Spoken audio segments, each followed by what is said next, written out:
Hi, everyone. Welcome back for another Wine Spectator two-bottle tasting series.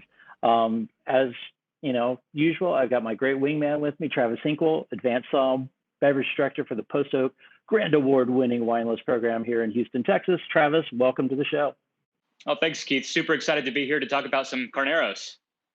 Yeah, it's this kind of fun little. We've got Bouchaine Winery, which is kind of one of those like old kind of classic wineries in Napa that's been there for a really long time, but in the last probably 15, 20 years has really gone through a renovation and kind of exciting. It's almost like this hidden gem that has got this, infusion of new ownership turned into kind of this thing that, for many years, I think Behringer had it back in the day and really did nothing with it. So I'm super excited to try these wines. And Carneros for me is this crazy kind of, it's Napa, it's Sonoma. Is it both? I don't know. So, what's your kind of experience you've had with Carneros as a region? Well, Carneros is kind of one of those exciting. I think of it almost as an outlier in terms of the Napa Valley. So if you're driving up from San Francisco, you cross over the bridge, and Carneros is going to be the first sort of sub area of the Napa Valley that you'll drive through. And it's really special because the San Pablo Bay that sits at the south side of the valley kind of acts as the the air conditioning unit for the entire valley. And because Carneros is right in the mouth of those cool winds and fog coming in from the San Pablo Bay, it's an area where grape varieties like Chardonnay, but then also Pinot Noir can really shine. Where in other parts of the valley, we're usually thinking about those grapes suited to warmer varieties like Cabernet Sauvignon, but Pinot Noir, again, does really, really well in this area that's informed by those cool coastal weathers. Yeah, and I mean it's interesting because for me there's certain wine regions where you can kind of go like if you can see the water, that's usually like the best vineyards. And I think of like Bordeaux. And what's interesting here is these are some of the vineyards that are literally like right on the bay, but it's almost the reverse thing where it's actually the cooler spots. So that to me is one of those things that's just it's really hard to understand about Napa unless you're there because you can be down there in Carneros and then drive 30 minutes up to Calistoga and easily sometimes see like a 30 to 40-degree temperature swing. Like it's crazy. You can be freezing and just dying. It's like wet, cold, gray, super chilly, foggy. Winds are almost always blowing down in Carneros. And you get up into Calistoga and it can be close to 100 degrees. So it's just fascinating that you can be so close, but have such a dynamically different growing conditions. And I have to think as the climate is shifting and changing, this is an area where, a lot of it was actually dairy land and people kind of thought it was too cold for grapes. And more you're seeing acreage getting bought out there and planted to grapes. So it'll be kind of interesting to see like, does Carneros kind of get this it was this side thing, kind of partial Napa, partial Sonoma. But now is it going to be like the rock star for Pinot and Chard? Who knows? I mean, what do you think, Travis? Yeah, absolutely. And we've talked about this before on the show before, where those cool climates are really so important for being able to preserve the natural acidity in the wines. So here, when we're talking about a really sunny region, you're getting all of that abundant sunshine that you want for these wonderful kind of new world style wines. But then again, that cool weather comes in and allows those grapes to maintain their raciness and their acidity, which for me makes them mouth-watering, a little bit more elegant, and just provide some components that balance out that rich fruit characteristic. It'll be fun. We've got Chris Kajani, the winemaker for Bouchaine, coming up, and I'd love to like hear her take on it because I know she's been working in Carneros for a while now because she was at Saintsbury before Bouchaine, and probably knows the area better than most. But I remember a few 30 years ago when there were some people like, oh, we're going to cut Cabernet there, Merlot there. And there's a few pockets of Merlot that still do okay, but it is definitely kind of like the Chardonnay Pinot sweet spot for Napa. Sonoma, you can make an argument, because there's Sonoma Coast and some great appellations regions there where Pinot and Chard do well. But it's kind of this fun little area that, I'm excited to try the wines and getting a little bit thirsty. So shall we go to the Chard? So we're tasting the Estate Chardonnay 2017 vintage. And right away, this is what I love about Carneros, because you are getting those kind of ripe tropical notes that you expect from a Napa Valley Chardonnay. But already, it's got these really beautiful secondary notes. So for me, that's almost like popcorn, like almond, a little bit of mineral character coming through on the nose, like wet stones. and then just a little bit of toastiness and vanilla coming from what I assume is just a little bit of French oak being used to season these wines. Yeah, and then you get on the palate, and it's just got this like beautiful kind of Meyer lemon, preserved lemon, kind of honey note, even kind of coming through. Um, and what was really kind of exciting and kind of doing the research on Bouchaine is the owners, Garrett and Tatiana Copeland, were huge fans of Burgundy. And what I really love is other times you hear people talk the talk, but it was great that they actually walked the walk and bought land where Chardonnay and Pinot would do great.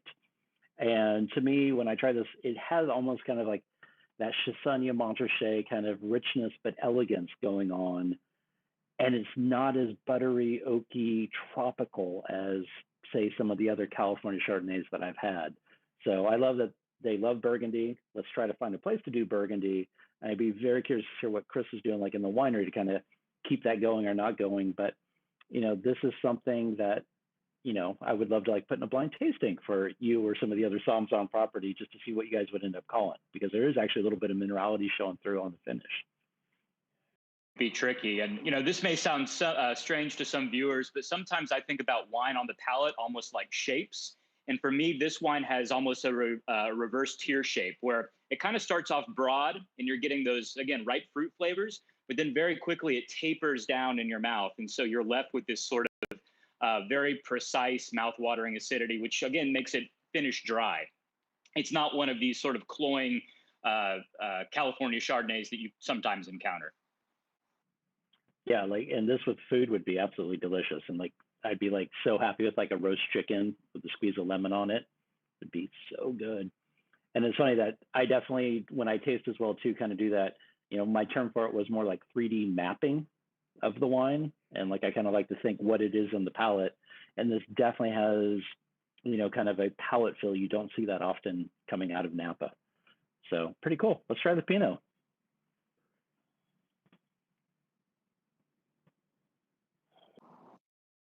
You get that beautiful lift of aromas that are just indicative to the variety. I think this is gorgeous and kind of straddles red and black fruit components. I'm getting some tart red cherries, but then also almost like some black raspberry and black plum as well.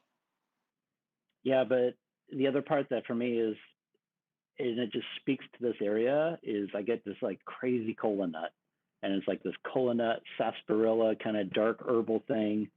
And just a quick side note, 2020 has been a rough year, and I just want to give a shout out to another thing that we have lost.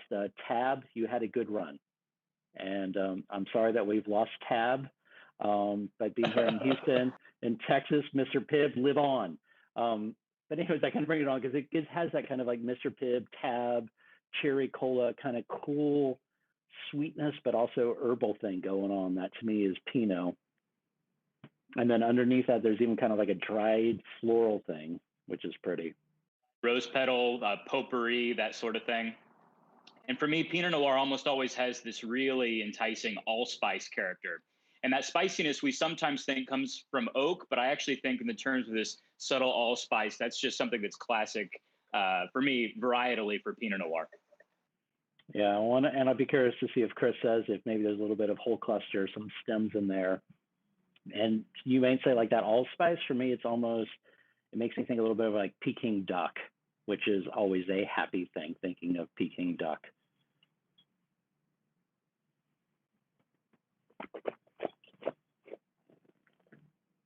Again, like we were talking with the Chardonnay, it's got abundant fruit. It's from California, but it really finishes dry. And with lots of savory aspects to it that for me make it a little bit more exciting at the table than some examples of California Pinot Noir that you can sometimes encounter. Yeah, well, and then too, it's we may hit a lot on when we talk about like the acidity or crispness of the wine, but to me, it's what gives it life.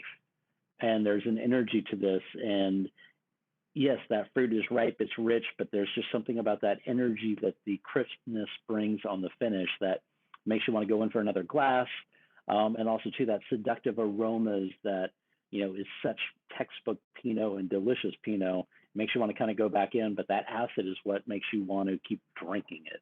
And, we were talking before getting on, just saying, and Chris was joking how there's a lot of winemakers in Napa who make cab, but they don't want to drink cab. And I think a big part of it is because it doesn't have that energy like this, that crispness, that acidity that makes you want to keep drinking. So Travis, I think this is the time. Let's introduce Chris. So Travis, will you please do the honors? Yeah, everyone, we're honored and pleased to be joined with Chris Kajani, the winemaker and general manager of Bouchaine Winery in Carneros. Welcome, Chris. Thanks for having me today, guys. Yeah, great to have you. Great wines. Thank you for sharing. So being that you're like the guru, if that's okay to say, of like Carneros, if you could like sum up what are the best parts of growing grapes in Carneros and the hardest parts of growing grapes in Carneros? I've been working out here since 2004. I actually started with Paul Meyer and working with Lee Hudson's Chardonnay before going over to Sainsbury. And I love it out here. We like to say traffic in Carneros means you got stuck behind a tractor.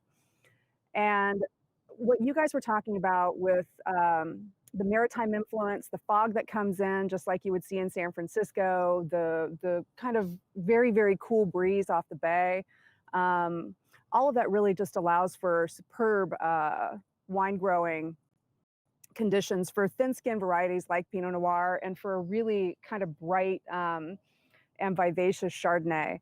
I want to go back for a second and touch on what Keith was saying about how Garrett and Tatiana Copeland purchased Bouchaine, because Garrett is part of the DuPont family and had been in France quite a bit and was a huge, huge lover of Burgundy, as you mentioned. And when he was on a business trip, Mrs. Copeland came out and happened to see this property. And she was standing on the vineyard terraces behind me, looking right across the bay to San Francisco. And at that point in time, the vines were not in great shape. It was a pretty dilapidated building. It was not the most attractive spot, I have to tell you. But looking across the bay and watching the fog roll in over Mount Tamalpais and sort of feeling those breezes, she thought, oh, this is it. This is that cool climate. This is where we're going to grow Pinot Noir. And they purchased it in 1981 before Carneros was even an AVA, because that happened in 1983. So it's a really cool story, and they've put their heart and soul into this place. And I feel really blessed to be able to make wine here. Quick question, because reading through, Garrett and Tatiana's stories, and Tatiana, Garrett sounds amazing, but Tatiana just sounds like an unbelievable, pardon me, badass. She is the coolest. And I'm just curious, are there dogs everywhere on the property? There are a lot of dogs. They're huge supporters of the Humane Society. They rescued a lot of animals after Hurricane Katrina and got them foster homes and got them adopted. They're incredible to work for, huge proponents of the arts, et cetera.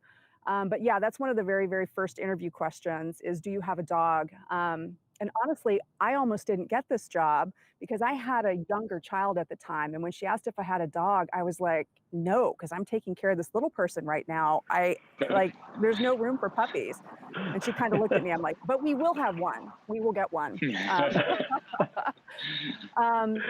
But as you mentioned, Tatiana Copeland has this phenomenal, really interesting background. She's Russian by heritage, and her great uncle was the famous composer Rachmaninoff. When she came to look at this property before they actually purchased it, another famous Russian, Andrei Chelnichev, came out here and walked this property with her, and kicked up some of the quartz and obsidian that we see out here, because we have these really cool ribbons of volcanic soils. And he said, yes, this is the spot. So very excited that we have the Russian backing. I didn't know you had that Chelnichev connection, but that's fantastic. Yeah, she reached out to the one person that she really knew here in the valley way back when, and they walked the whole property together and stood on those terraces together and looked across the bay, and he gave her the thumbs up, the seal of approval.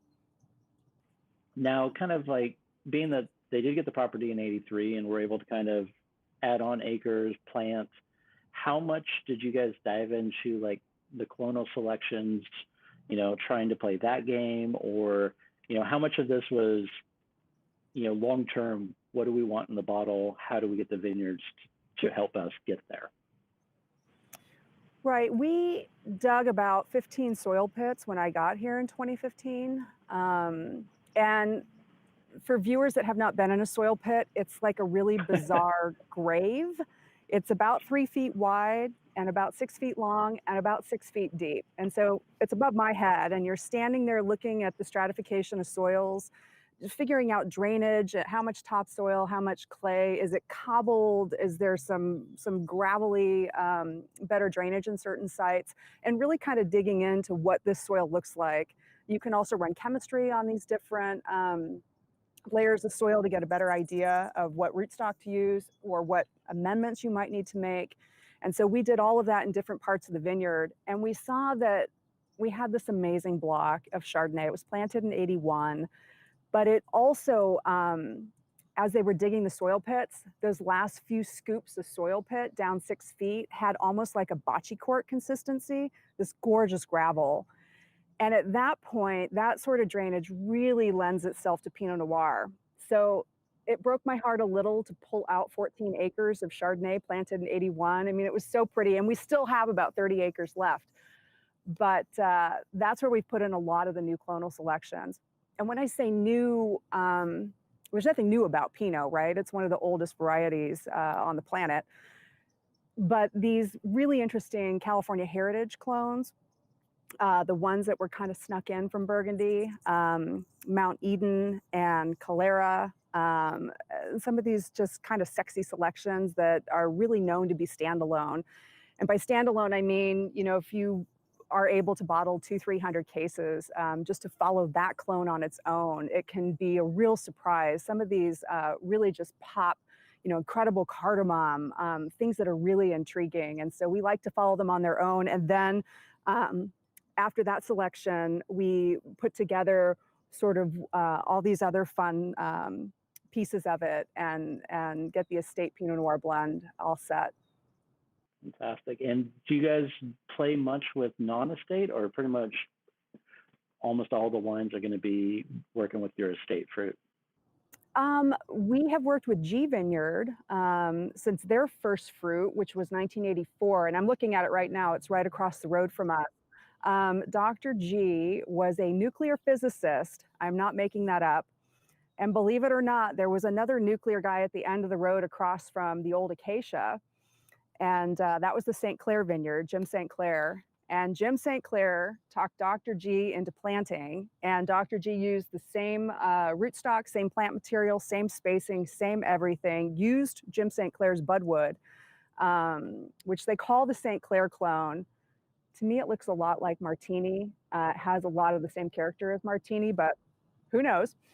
And it's a really interesting vineyard because it's head trained and dry farmed, which you don't see very often for Pinot Noir. So that's really fun. And then we do work quite a bit with Hyde Vineyard. Larry Hyde is my virtual boyfriend. He is just the king of Carneros and so gracious and just so lovely.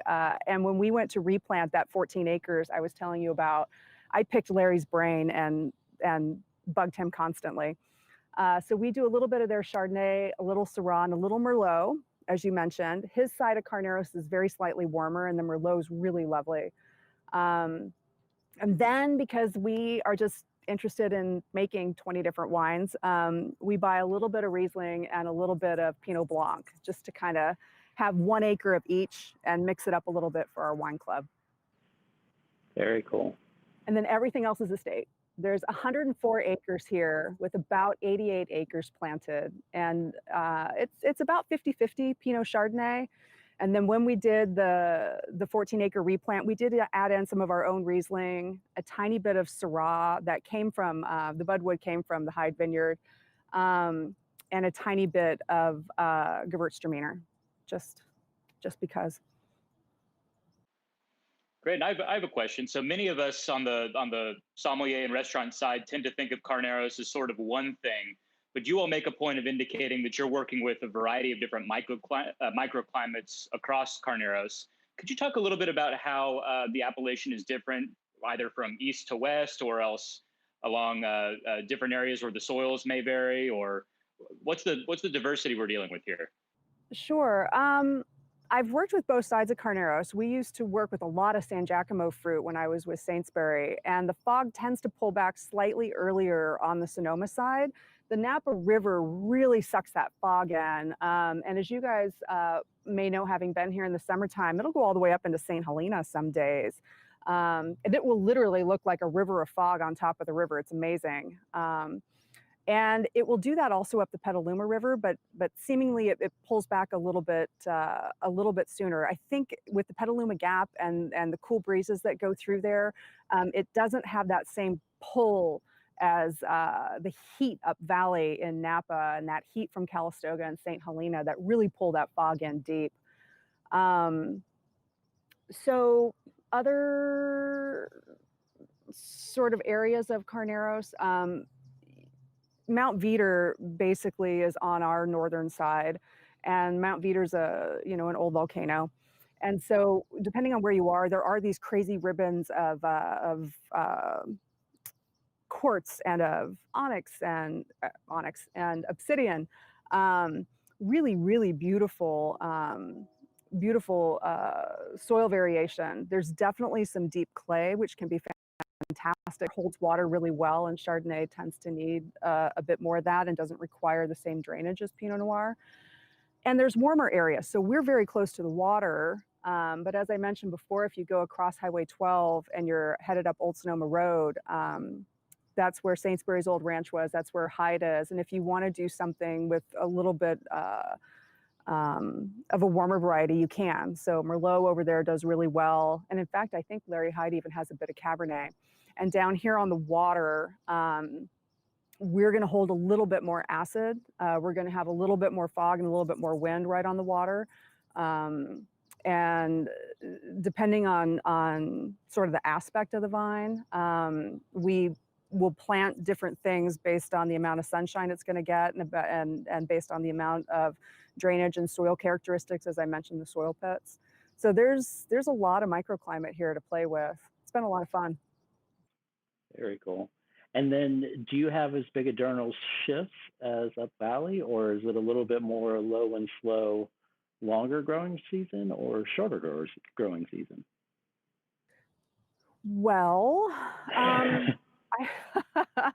the trick to winemaking or grape growing really is you're at the mercy of Mother Nature. You do the exact same thing every year, completely differently, depending on if it's hot or dry, wet or cold, early or late season. It's really interesting and always challenging and fun, to be honest. So there's a huge shift in temperature, just daytime temperature. If we're 80 and Calistoga is 110, that's 30 degrees. But we do see the diurnal shift also. It was interesting because one day last November, I want to say, we had a high of about 75 here and it plummeted into the 20s at night. So that's not the normal shift, but you will see these crazy shifts. The bay tends to kind of mediate any real frost issues. We get a little frost here, but the breezes off the bay and the sort of temperature regulation off the bay is very helpful. So we don't see quite as much frost. And then I guess just kind of if you could sum up your philosophy on how do you go about crafting your wines? I mean, are you do you look to the French model? Do you look to the California model? Or, what's your style? How would you sum it up? I would say we certainly honor the French model, which is spend all your time in the vineyard. So if you're bringing in amazing grapes, there's a whole lot less that you would have to do in the winery itself. And that's definitely the plan. We have a lot of old vine here. The vines planted in the Chardonnay planted in 1981, as I mentioned, and most of the Pinot outside of this 14-acre replant, most of the Pinot was planted in 93 to 96. So it's older vine. We work with an all-female vineyard crew throughout the growing season because they're super detailed. And these ladies I've worked with since I was at Sainsbury. So I've worked with them for many, many years. And if we do a panel of 20 vines and say, hey, we'd like it shoot position like this, we'd like it leafed like that. If we're going to fruit thin, can we kind of mirror this across the vineyard? And then we'd come in, the next day and the next day, and everything's just picture perfect. It's kind of amazing. So we definitely honor the French model and spend so much time in the vineyard. In fact, most days I'm not wearing a dress. I look like someone threw a trash can on me because between doing trials on different panels of grapes and certainly during harvest, it's a pretty messy position.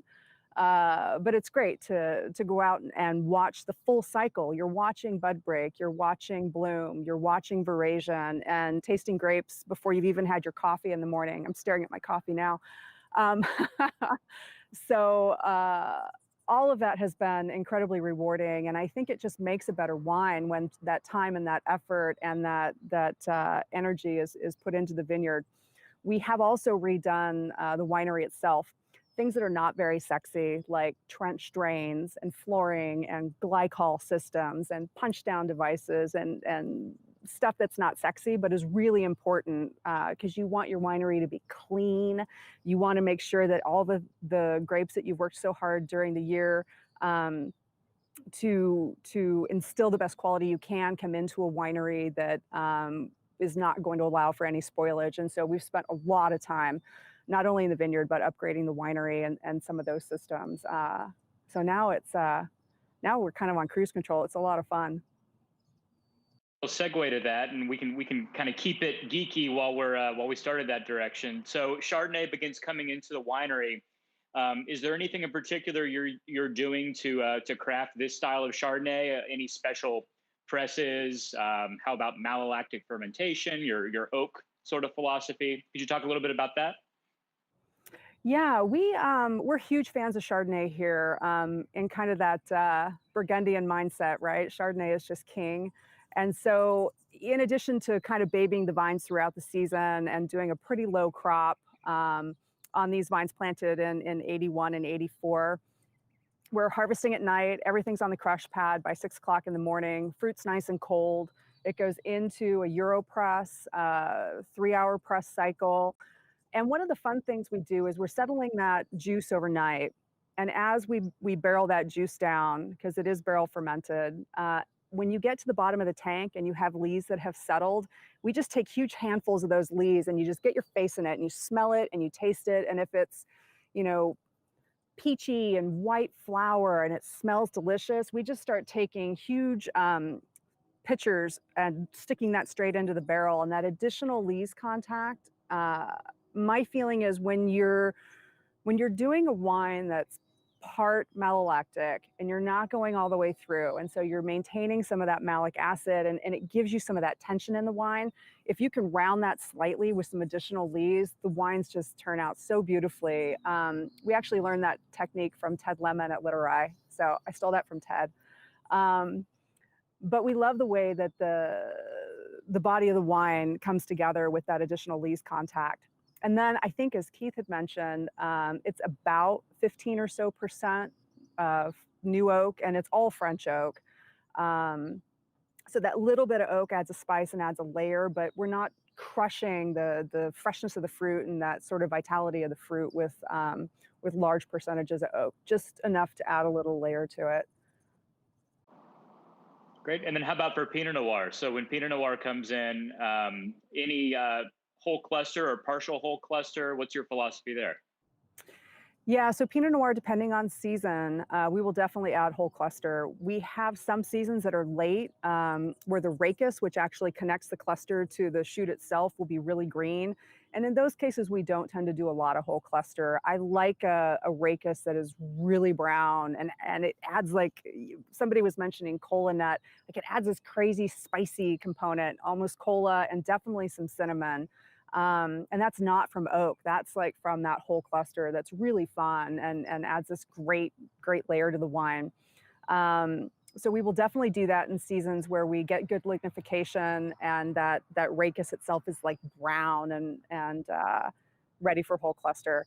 We also do a lot of open top fermentations. We have 3, 4, 5, 5.5, 6 ton open tops in addition to some closed top tanks. And those open tops, it almost feels like you get a real kind of intimate relationship with your grapes. You're standing over them on a daily basis. You're smelling that cap. you feel a little more connected to it, for me anyway, than you will with a closed top where you're just kind of using a sprinkler and you can't really see what's happening and you can't get your face in there quite as much. So we love working with those open tops, and we tend to be pretty hands off. So height of fermentation, we're punching down maybe twice a day. We're kind of trying to leave this wine alone. We don't want to extract a lot of tannin. We want it to be, really vivacious and have some tension to it, but not be so tannic that it's not enjoyable younger. And with all the great food that you guys were talking about earlier. And the one other thing I'll mention is there's about 12 or 13 different clones in this estate Pinot Noir, and I think that mix of Pinot clones can be really fun because the Pommard clone is all mocha and plum, and the Swan clone is super high toned and roses and like a bowl of raspberries. And when you put all these things together, I think it just knits and gives you these layers that as you guys were mentioning, just make you want to take another sip with that pretty acidity. First off, I mean, once again, thank you. The wines are delicious, and can't wait to come out and hang out there and taste with you at the winery. I'll throw you in a vineyard truck and we'll go look at the fog. Awesome. Yeah, the last time ripping through vineyards was years ago with Jeff Short back when he was at Buena Vista. And I remember the beginning of that day, but not the end of that day, which is kind of a typical Jeff day. But anyways, I remember reading somewhere that one of your favorite things is, and if people have not tried this, it is actually one of the greatest things on the planet, and that is popcorn and champagne. And I was just wondering, like, what's your go-to champagne? Like, when you get through a harvest in a rough, like, fire year like 2020, you're like, okay, I got popcorn ready, I'm ready to pop the champagne. What's the champagne? Right.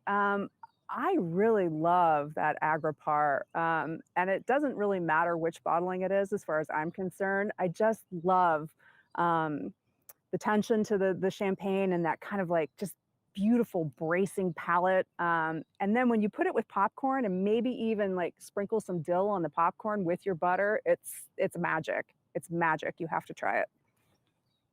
Yeah, it is one of the, like, I wish we could, like, when we're teaching food and wine pairing, it's like, this is what we're talking about. Wow. I do want to let you guys know that this whole virtual setup is so exciting for me because we've done a ton of virtual tastings with our customers. It was really lonely here as we closed in March and we didn't have all our club members and our fans stopping by. We're still closed at this point. And so to virtually connect with you and to do virtual tastings with other folks, it's so great to bring the Napa Valley to everybody. And I really appreciate going through wines with you guys out in New York. Thank you so much. Fantastic. Well, thank you so much. And hopefully looking forward to non-virtual tastings in the future. So, yes. Cheers. Definitely. Cheers, everyone.